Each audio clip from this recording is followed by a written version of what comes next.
This is the very first ever dialogue between the Saccos and the KRA in matters taxation. And this has been necessitated by challenges many Saccos have faced in terms of matters taxation, in terms of matters applicable taxation laws across the Sacco movement. As you may be aware that our Sacco movement is very vibrant. It has really grown over the years. And because of that, we feel that we needed to engage the KRA so that they can understand the business we are doing and how impactful we are to the common mwananchi, and why it is important that there is clarity in terms of applicable taxation laws. There's also transparency and there's uniformity, such that for planning purposes, for our members, for the leadership in the cooperative movement, for our finance directors, for our CEOs, they know that which cash streams attract what levels of taxation. That level of certainty is very important for decision making, that our Saccos are able to make provisions for various applicable taxes. We felt it was important because for a long time, many of our Saccos have faced challenges in getting the compliance clearance from KRA, and the issues keep on don't seem to be uniform. Saccos have various issues which are addressed in different ways. So we thought it's important to engage with KRA so that when the issues arise, a common solution is applied to. And I think we are very grateful that KRA sent very senior officers here. We are having a 2-day conference, and this discussion we want to make it an annual event that every year we come and review the previous, how the Saccos and KRA performed the previous year, what are the plans, the fiscal plans, the taxation plans for KRA, how they impact us, and how can we best support. We are looking at a partnership, really, a complementary partnership between KRA and the Sacco movement, that we help KRA achieve its objectives while KRA helping us achieve our objectives. Being a grassroots movement with over 7 million members, the Sacco movement offers the clearest, a clear path to financial inclusivity in this country. And as such, it is important that the fiscal policies support mobilization of savings and also support financial intermediation. It supports members to take loans, and I think we have done very well in terms of how that particular aspect. I think we are doing almost 100% financial intermediation as opposed to what we see in commercial banks, which are, I think, at around 40%. And this is because our main loans, our Saccos are giving at 12%, which is really 1% per month. We continue to appeal to our Saccos, of course, to see if they can support the president call for a single-digit interest, maybe 9%, maybe 9.5%. But we are very grateful because when you look at what the kind of rates the commercial banks have been quoting, you cannot compare with our movement. We continue, the Sacco movement continue to play a significant role in provision of houses. Most of the loans people take are for development loans, the people to buy houses, people to buy land to build houses. Our pitch to KRA was that we want to be partners. We want to pay our fair share of taxes. And we don't want to be exempted. We want to share with KRA best practices from the world. Best practices, I actually shared the practices from the Philippines, practices from the US. And more so, in March every year in the United States, the cooperative movement normally have an engagement with the government in Washington, where all leaders come and converse around applicable taxation laws for that particular year. This is the kind of event we want to have in Kenya, that every year we have an engagement with not only KRA, but also with our members of parliament, so that they understand what we are doing and in what ways we can be supported, may it be in the finance bill, that we we complement each other. We help KRA achieve its objectives, as I said, without and KRA help our members mobilize savings and develop their lives.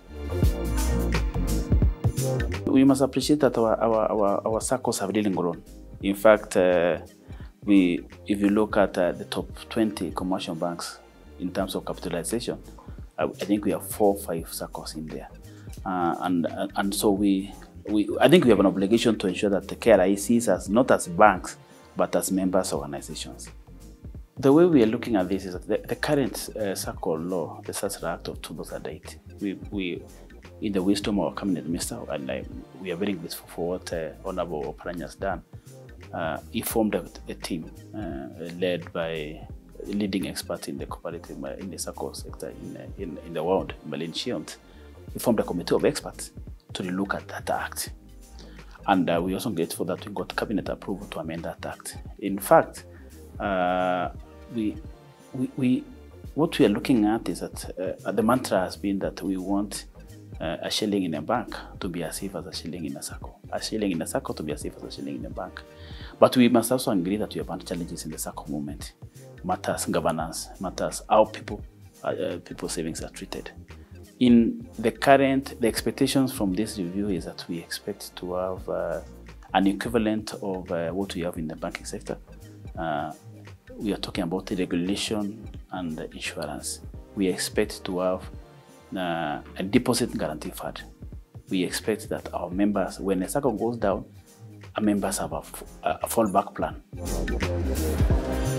Indeed, today is a good day for us that Saccos, through their regulator, Cusco, have called for this National Dialogue Day for us to look at a few of the concerns that they have been having. And dialogue is the way to go. Early this year, we had an engagement with media. Last year, we had 2 engagements with media. What I'm bringing a close is that we usually identify the compliance concerns that we have in the given sectors, and we hold sector-specific engagements. So this has actually been an ongoing practice that we are having. And as the tax authority, we know that yes, our key mandate is revenue collection, but we also understand that we have a great role to play in trade facilitation. And how do we do this? By creating awareness and trying to support the various sectors and industries that we have in the country as much as we can. So yes, we have a whole work plan that's engaging very many sectors, even the current year that we are in.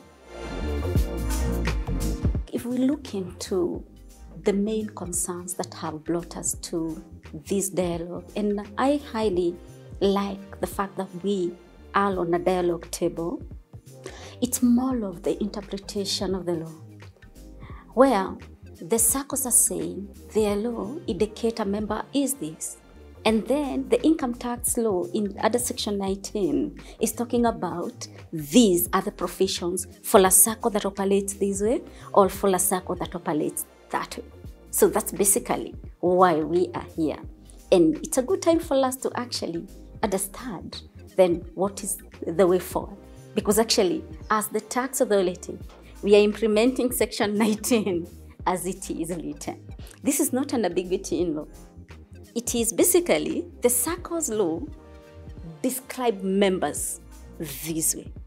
And then when we get to taxation, the members of the Saccos are broken down.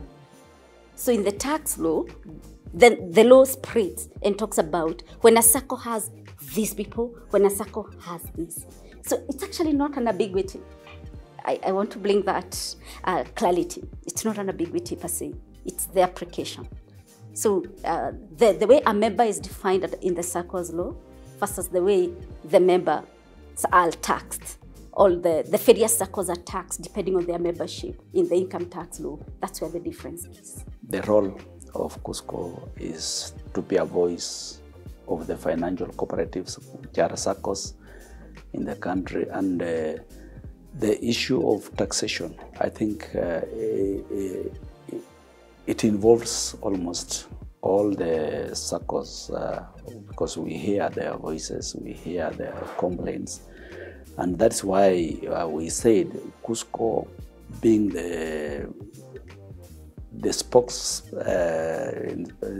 institution for the Saccos, we saw it fit to engage KRA to have this dialogue and see how we can solve these issues, and also KRA, this is an opportunity also for KRA also to sensitize our members, and also our members is the time for them also to have a conversation, closed door conversation with the KRA.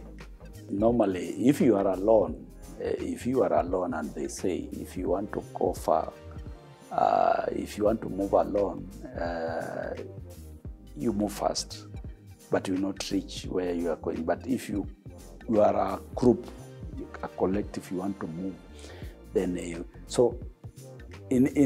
so the government will always listen to a voice, not an individual. You will not have that strength to convince the tax man on how, because it looks like it's you who is not doing the right thing and others are doing. But if you are a collective, and that's where now KUSCO comes in as an advocacy arm. And I think even KRA will be comfortable having a conversation with a partnership with KUSCO, so that if they have any issues among our members, they'll always address it, and it'll be faster for us to communicate it to the Saccos that this is the way. And if there is a need also to bring, to call a meeting and have this conversation, because I believe that dialogue will always achieve more on our side as the industry, and also on the KRA side, because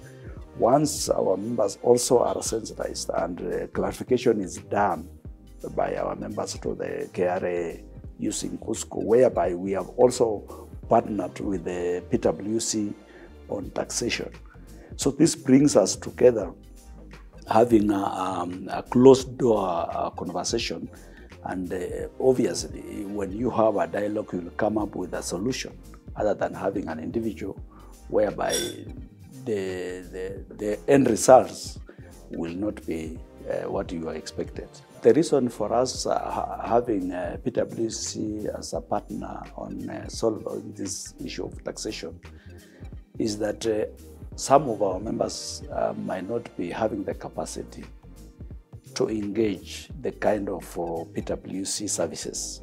So, but when we come together as a union for financial cooperatives like Saccos, then the benefit, it benefits the small Saccos, whether you are small or big, all of us, we converge at KUSCO Center, where all the complaints that we are having with the KRA will be addressed. The approach will be now KUSCO approaching KRA, that these are the issues that our members are facing, and handling those, and also listening to the KRA on what should we do to also comply with the taxation. There is a broader view that the KRA should look at the Saccos as corporates. The greater conversation today was what a Sacco is, and you'll appreciate that Saccos are made up of diverse members from different aspects of our community. So we have teachers who are there, we have border riders who have from Saccos, we have farmers. So the greater percentage of Sacco members are from the informal sector. So when you talk about informal sector and going by what the government is pushing, the bottom-up economic model, what you're saying is, can KRA or can the legislative arm appreciate that the common Wanjiku is the one who owns a Sacco, because Saccos are basically people helping people. So any taxation or any policy shift, it will affect that common person in that house, in that village, in that community. The main issue as discussed today is on 19A, section 19A, and one of the main concern is the treatment of a Sacco member as an individual and a group of members that join a Sacco as a group. Saccos have been growing. We have over 14 million members, and the same members have also formed small groups where they can probably start a business, or probably they can pull together some capital to just kick off a small business for them. The model of Saccos is people helping people. So you come together, you co-guarantee yourselves and get some credit. It is difficult to borrow from a bank right now as an individual if you don't have any asset to support or to act as a collateral. So the main pain point was treatment of the individual member who is exempt free in terms of the interest income that we get from the loans that they pay versus the corporate or the groups or the chamas who again don't enjoy that exemption. Now, if you try to weigh that and balance in terms of fairness, that's why now we are calling upon KRA. Let's come and sit together and understand the genesis of why did we have to go through opening our common bonds and allowing groups to join us, and what was the thought behind it and what was the rationale. Because we want to grow the membership, we want to improve the community, we want to push financial inclusion. We would not have it not if a community has come together and they want to join a Sacco, because they believe the Sacco has the best in terms of credit facilities, it is affordable, and it is owned by them. So that's where the genesis started, so that we now agree. And as I said, we are here to have a dialogue. I'm convinced, and that's why we've been trying as Cusco through the new board to return or to shift back to a common date, because out of all these disputes, Saccos have gone to court with KRA.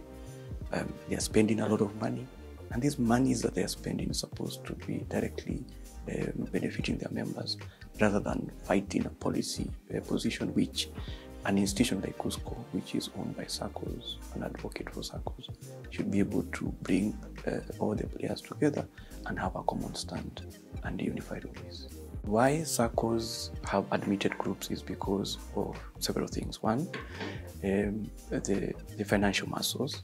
For example, in the youth, of course, you just left university, you've not gotten employed. So in your community or your social place, you look for a few like-minded members who, of course, you can join hands and maybe contribute a little bit of capital just to start off. And then you have a project. Of course, it has to be informed on a project that you want to do. A project that you cannot finance individually, but would want to have a collective project. So that's when now you come together as a group. Then you make contribution as a group so that you can fund this project through credit that you'd get from a Sacco. So basically, when a group joins, the interest is not on individuals, it is on a collective project that they would want to do. Also remember, when you join a Sacco, the model is very unique. When I want to access credit, I have two ways of securing my credit. One is the deposits that I have, or the savings. Two is guarantorship. That is, I would get someone to guarantee me, just in case there's a form of default, the Sacco would quickly go and recover from the guarantors. Now, if you join a Sacco and you do not have a chain of members who can co-guarantee yourself or co-guarantee you, so you come in with groups where you enjoy that space where you can co-guarantee each other as well. So that are some of the advantages of coming in a group. And that's why Saccos have appreciated and accepted them to be members.